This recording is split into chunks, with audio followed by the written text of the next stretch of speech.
Isn't that lovely? It's called Hero from the brand new album One Voice by my special guest today, Michael Ball, who joins us here in a swanky London restaurant for the next hour talking about his life and career. We seem to keep meeting like this. Are you stalking me or am I stalking you? Well, you're stalking me, I hope. It's becoming a bit too regular, this, isn't it? Well, it could be worse. We could not get on. I think so. Well, we do get on. And the thing is, you bring out these albums and I normally quite like them, which is good. You sound like you're surprised that you like them, are you? Well, I'm not surprised. I mean, you know, I like all different types of music, but your albums are always good sing-along albums, and this new one is One Voice, 11 tracks. Are we feeling a bit stingy this year, not feeling like giving 15 or 16 tracks? No, isn't that normally how many you do? 11. Oh, God, now I feel terrible. But they're long. I mean, you've got Lying Eyes on there. That's over 6 minutes long. You know, there's value for money to be had. Well, there is really, and I'm doing an hour special. We're going to get 3 songs on, so if we can talk for about 4 minutes, that'll fill the hour, won't it? Okay. Play the whole thing. Now, the first song on it is One Voice, and it's a bit odd because it's a cappella at the beginning. Yeah. I'm never sure about a cappella. Acapulco, we call it. What I like about that song, and one of the reasons I wanted to do it, is it starts off with just one voice, funnily enough, with no accompaniment, no other musicians, and then I get the opportunity of harmonising with myself, which I always think is a great sound. Not me particularly, but anyone harmonising with themselves, because you know your own phrasing, you know your own strengths and limitations, and then with all the voices gradually coming up and building up, and then you get the moment about 2/3 of the way through the song where the key change and the full orchestra comes in, and it's thrilling and it's exhilarating.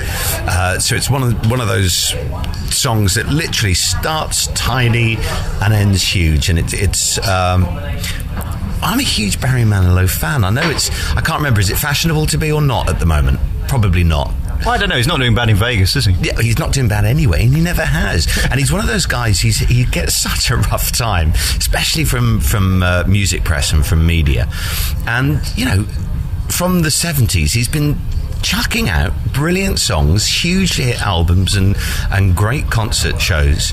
And yet he's never been like fashionable. And I was having this argument with someone about punk rock, the punk era, which I hated, and I can't imagine that many people sit down and listen to punk records now. But the stuff that I was into, that was coming out, stuff like Motown, ABBA, it's huge, and it's now cool to like them. It's now all right. So, who knows? I think the kind of songs I like are ones that do last, that either are or will be classic songs. I'm thinking the next role for you in the West End could be in Mamma Mia. Be testing for you, wouldn't it? I really enjoyed that show. I remember going to see the opening night of it, and all of us in the business are thinking, this is going to be just dreadful. What a bad idea! And I was up on my feet, dancing in the aisle at the end. It's probably the only one of those jukebox musicals that I really enjoyed. It was the first, and it's the best. It had great heart, well written, and the songs are brilliant. I saw Daddy Call last night. How was that? I wouldn't waste 2.5 hours of your life on that if I were you. Oh, was there many in? It was half full. I mean, what would you like to be in right now? Well, I'm going to be next year when I go out on the road, March and April, and then I'm going, this is posh, you're going to be very impressed with this, I'm joining the ENO, the English National Opera, and at the Coliseum I'm doing Kismet. Which is it was written in the 50s. It's a really great old-fashioned Broadway Hollywood musical, and to be done at the Coliseum, which is a gorgeous theatre, because it's the ENO, you have that huge orchestra and the ENO chorus. So the sounds, forget about us poor sods on our own, but the sound from the chorus and the orchestra will be extraordinary. How shows should be done and how no one can afford to do them. Just doing that for a month, so I'm really looking forward to it. Now, the last time I spoke to you was in December, was it last year, just before you went to Broadway to do Woman in White? Yeah. Did you enjoy it? I went to do 2 shows. I did Patience at the New York City Opera, where I've never had so much fun in my life. How I got away with it, I don't know. It was a joy from beginning to end. I wish I could say the same about Woman in White. It wasn't the greatest experience of my life. The show, I had probably the best reviews I've ever had for anything, but the audience just didn't get into it. Maria Friedman, my co-star, was diagnosed with breast cancer the first day of rehearsals in the theatre, and bravely sort of soldiered on through that, and that was a very worrying time. Then I got sick. I picked up some kind of a virus, and because I was in this fat suit playing Count Fosco, I was basically cooking myself, and I couldn't get over it. And I took some time out of the show, a couple of weeks, went back, and was still not right, and the virus went to my throat, and I lost my voice. That's the first time that's ever happened. That really freaked me out, and then the show closed. So it was all in all. It's no big deal. That's what happens. That's showbiz. You pick yourself up and start again. But with anything, you go to it with high expectations. I'd had such a great time doing it in the West End, going in at a moment's notice and just laughing non-stop, and it kind of had lost that for me. And I kind of wish I'd left it when I did, and not tried to redo it and recreate that kind of atmosphere on Broadway. But there you go. I think the last time we spoke, you punched me in the face because I said that it wasn't my favourite show by a long stretch. Well, can I be really honest? It's not mine either. I mean, it just didn't do it. It didn't inspire me like some of the other stuff you've been in, like Les Mis, which is just tremendous. Yeah. I'm not really into that type of show either, but I can understand that that's got great music in it. It didn't set me alight on any level, and when you went to Broadway with it, I couldn't see them getting into it because they're all about whizzes and bangs and big huge sets, and this was just like watching a video a lot of the time. Yeah, I know exactly what you're saying, but if someone says to you, "Hey Michael, do you fancy opening on Broadway?" You're a whore, that's what you're saying. Aren't we all? I'm a cheap, tacky whore. and it wasn't, and because I was going to be out there anyway, as I say, and I'd had such a good time with Patience, I thought that this was just going to be lovely. But no, and with hindsight, I don't think Andrew would even say it's his best ever show. It's funny you're talking about Les Mis. A couple of weeks back, it was its 21st birthday, and all the original cast, or as many of us that are around or left that's still alive, went to the show and all came on at the end and all sang and all reprieved our roles, stood next to the young who are now playing them and making us feel 180. One of the best nights I've had for ages. We'd forgotten, and all of us who were there had forgotten just how special it was when we were literally creating the show from the ground up, when nothing existed and we were making it. It was a brilliant night, absolutely brilliant. They wouldn't give me a ticket. Would they not? I'm not important enough now, you see. Oh, you do yourself down. Like, you should have given us a call. I could have made sure you wouldn't even get in the road. Let's play a song from this new album. There's 11 tracks on it, all quite long. What's your favourite? Oh, God. Well, they're all favourites. I love all of them. One that was I guess is the most surprising choice was the old Rainbow song, Since You've Been Gone. And when we first thought about whether I could do it or not, some people saying, you can't touch that, Michael. No, don't do that. And others saying, absolutely, it's dead right for you.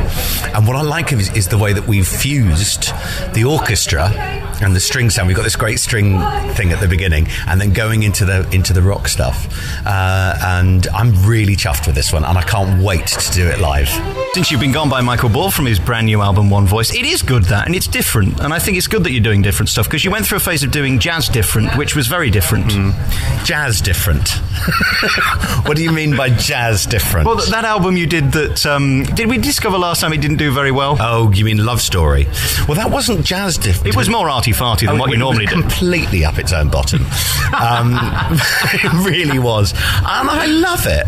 And I still think individually the tracks are really good. What I should have done is not gone down this sort of bizarre road of saying I'm going to tell the story of a love affair starting from nowhere and going through the breakup and all the rest. I thought it was a great idea, and I was about the only one that thought it was a great idea. But individually there's some fantastic songs on it, and there's a duet with Antonio Banderas, for God's sake. What more do people want? Clearly not that. No, I think that actually was one of the best songs you've ever done. It was a great song with him. Oh, cheers. Well, it was just such fun to do, and it's the easiest thing I've ever done. You've got him to do a Spanish translation for it.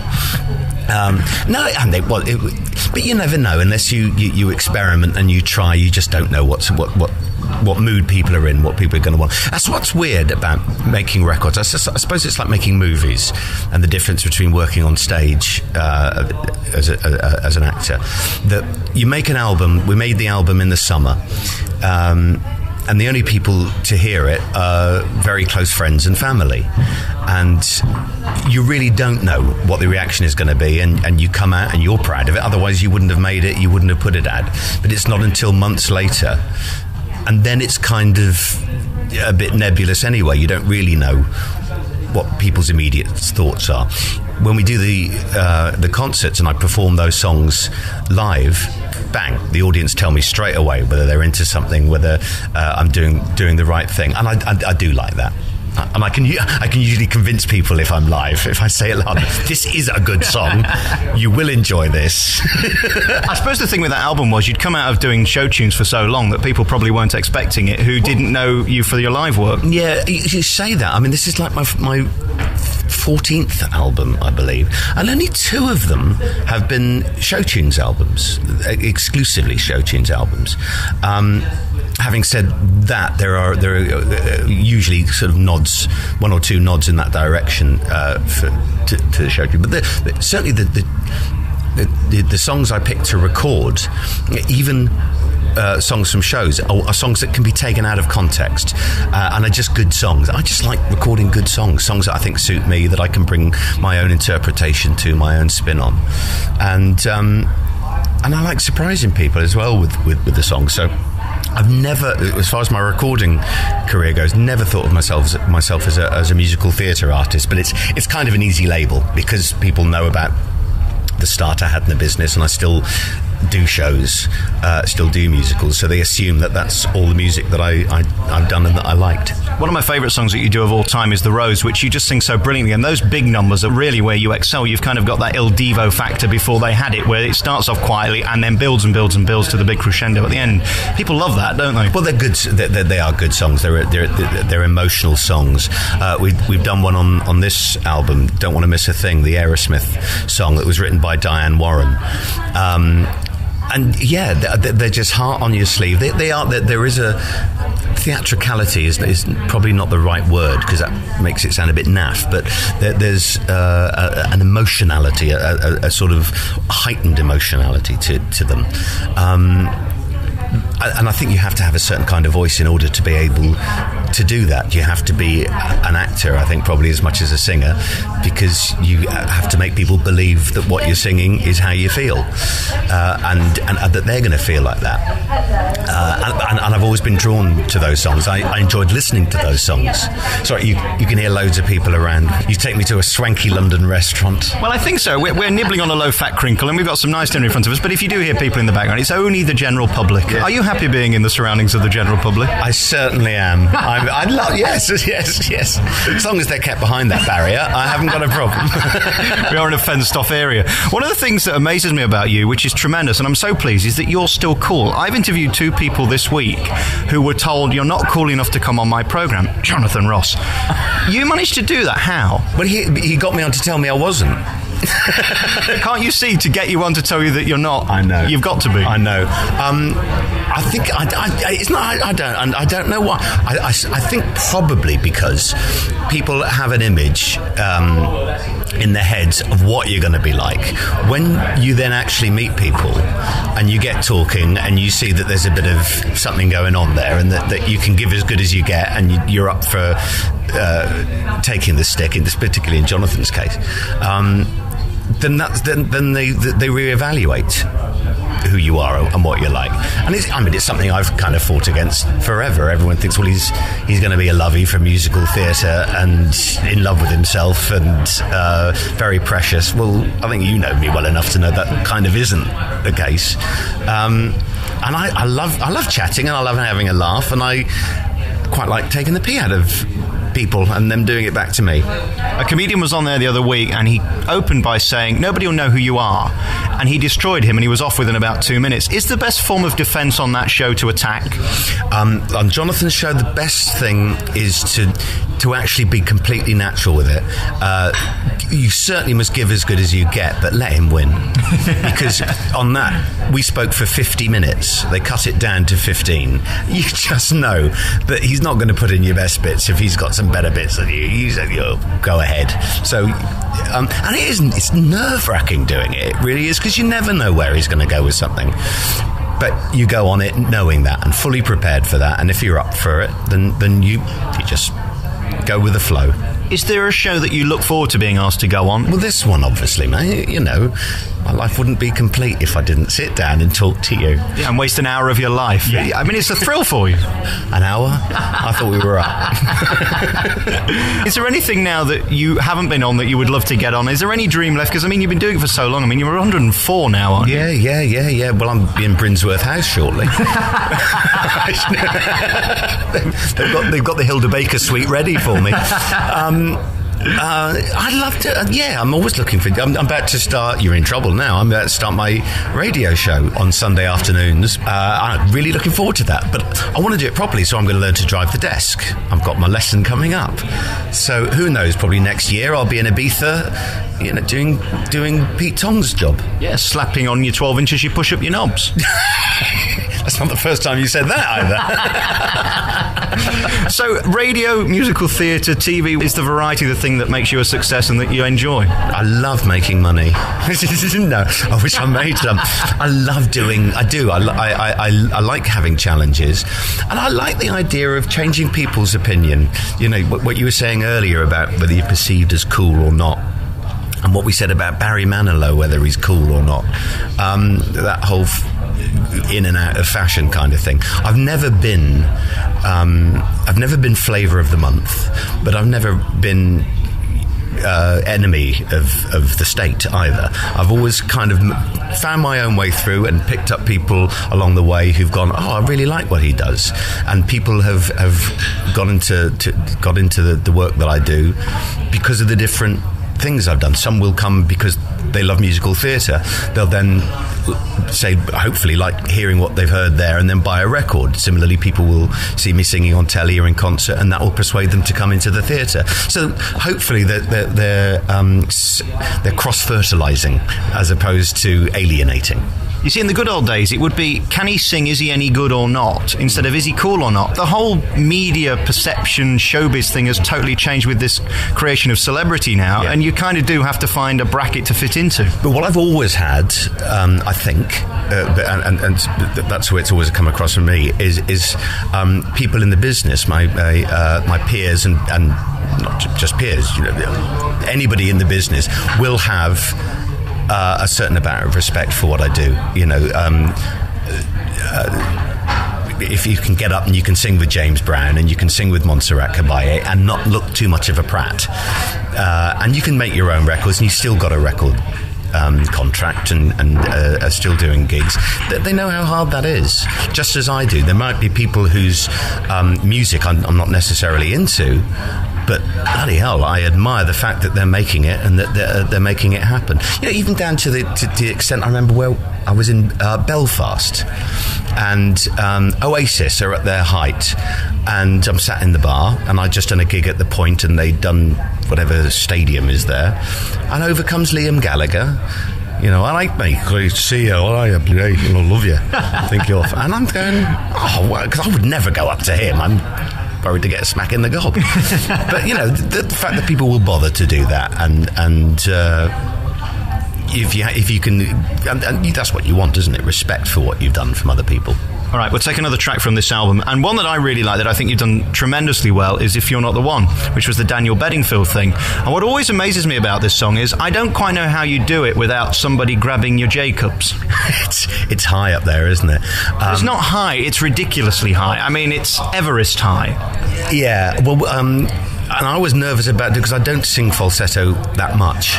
And I find as well when I'm in concert and the voice gets tired over weeks that I can't put falsetto songs in because I'm not going to have that range. But if you're in the studio, you have an opportunity to prepare for it. And if it goes wrong, you can then try it again to get it right. It came surprisingly easily because my voice was fresh and I was very relaxed about it. And it's a song when I heard that I said, well, this is a song one of those songs that will be around forever. It's not just a flash in the pan hit, current fashionable thing, as we're saying.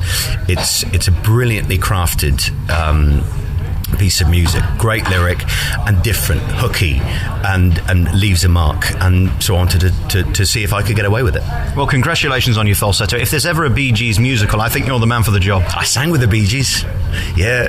They came on my TV show and we sang "You Don't Know What It's Like," and I was petrified about it because those three guys, God bless and God rest Morris's soul, but when they sang together, their harmonies and phrasing are so tight that you go in there and you really have to work hard to blend. I think they're the business. If You're Not the One by Michael Ball from his brand new album One Voice, and we're here at a Showbiz restaurant. Thank you for dining with me, by the way. It's a great pleasure. As long as you use the correct knife and fork, I have no problem with I'm not dribbling or anything. Well, not yet, but it's early days. Now, we've talked about Broadway and going there to do a hit and then not doing a hit, as may have been the case with Woman in White. Is it still a thrill to see your name up on that big front? It's surreal when you see that kind of thing. And there's a real buzz about the place.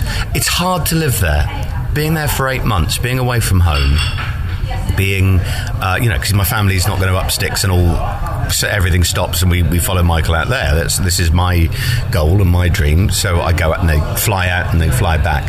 So, because you're doing a musical, there's no other life. You can't, be out dining at Sardi's every evening and going to showbiz soirees. No, I don't do that kind of thing anyway. But even, going out for a drink and going for dinner, you have to do in moderation because you've got a show the next day or 2 shows the next day. So you end up going to your apartment and sticking on Alias or Lost or whatever the video you've got.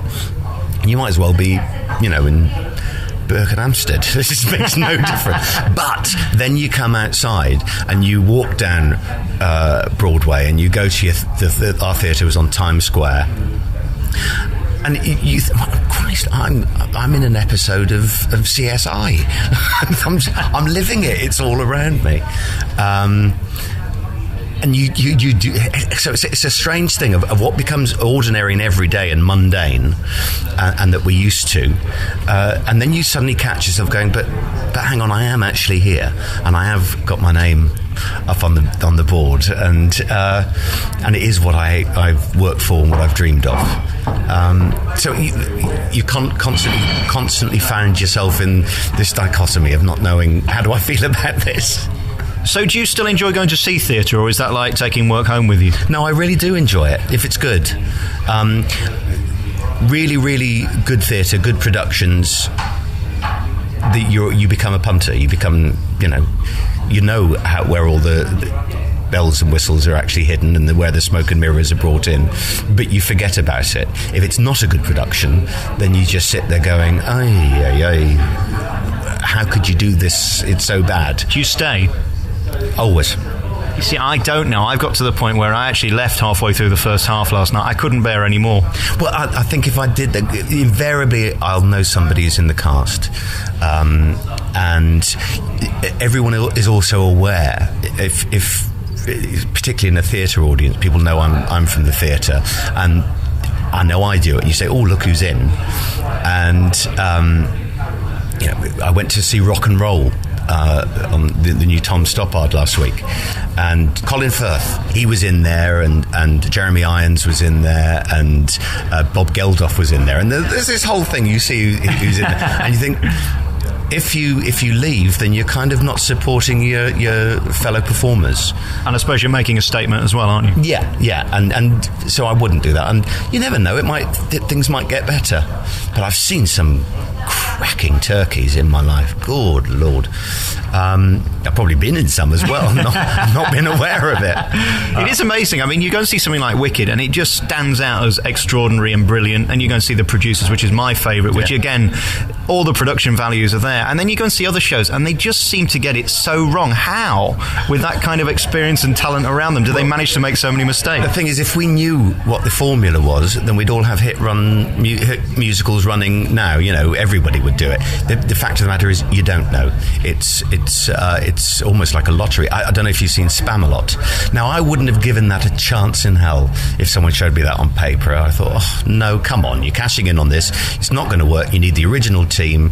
Making it a Broadway and West End musical, no. It's one of the funniest nights I've spent in the theatre. Genius. Absolutely brilliant. Again, as you say, with The Producers, you hit on a formula that just works. Then you get things that can be very, very good, but they just don't get an audience. They don't find an audience. Maybe a superb revival of an old show, which has got a proven track record, which is basically has got everything going for it. A great cast, good production, but the audience is saying, do you know what? We go to however many times to the theatre, 2 or 3 times a year, because it's not cheap to go, and we want to spend our money somewhere else. So you can't prejudge it. You can do everything in your power to try and make it as an attractive a package as possible, but you never know. I mean, I was shocked and amazed and thrilled by the success of Chitty. I didn't. It was a real punt going into that, a real gamble, and even right up until our very first preview in front of an audience, I thought, we're going to die. And all through previews leading up to the opening night, I thought, well, audiences are responding nicely. I remember this. They did it for Les Mis. But the critics are going to kill this show. The critics came out and they were fantastic.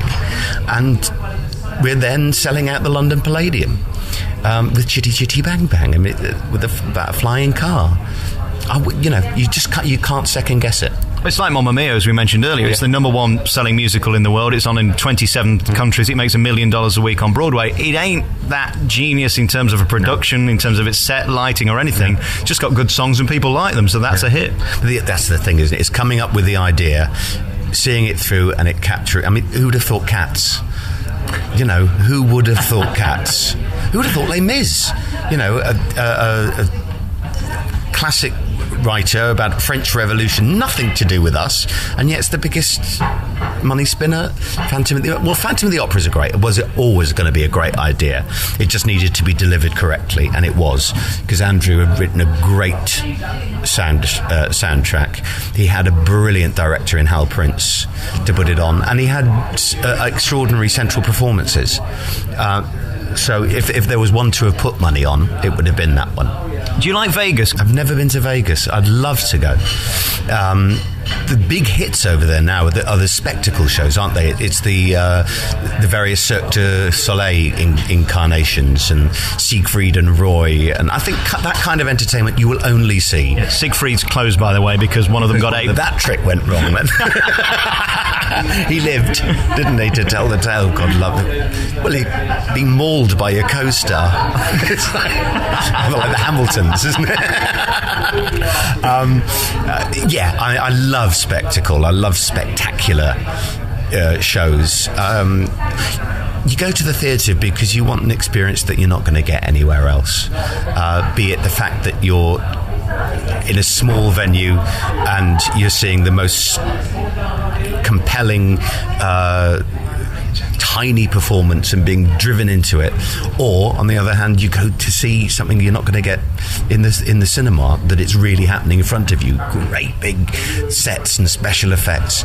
There's nothing like live performing, and an audience always knows that they're seeing it uniquely that night is a one-off performance. It'll never be repeated. Every performance is different, but given the choice, I want big, huge, goings on. I love seeing. I went and saw Dolly Parton at Radio City Music, talking about big huge things. Segue there. At Radio City Music Hall.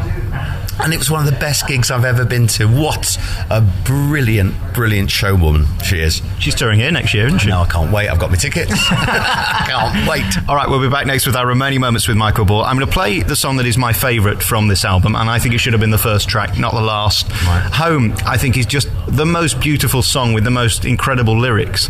And for people like the Troops who are away from home, I mean, it just nails it, and you sing it beautifully. Is it difficult to sing because it's kind of all over the place, isn't it? Well, that was the most personal choice, I think. I heard it for the first time when I was away in America, and I was missing home badly, and it is what happens to us in this business. But as you say, in every walk of life, you make the choice, you go away, you go where the work is, where you're sent, and we're enormously thrilled to be in those places and having all those experiences. But there comes that moment at 1-2 o'clock in the morning where you want to be at home on the sofa with the one you love, with a glass of red wine, watching Sky Plus of X Factor, basically.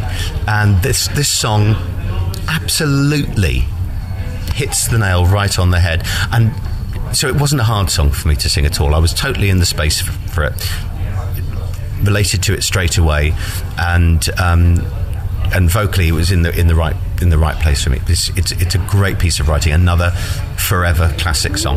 We're back with our remaining moments with Michael Ball from his brand new album One Voice, and that is Home, which is my favourite track from the album, so that's my little opinion, not that it's worth anything. You've got enormously good taste.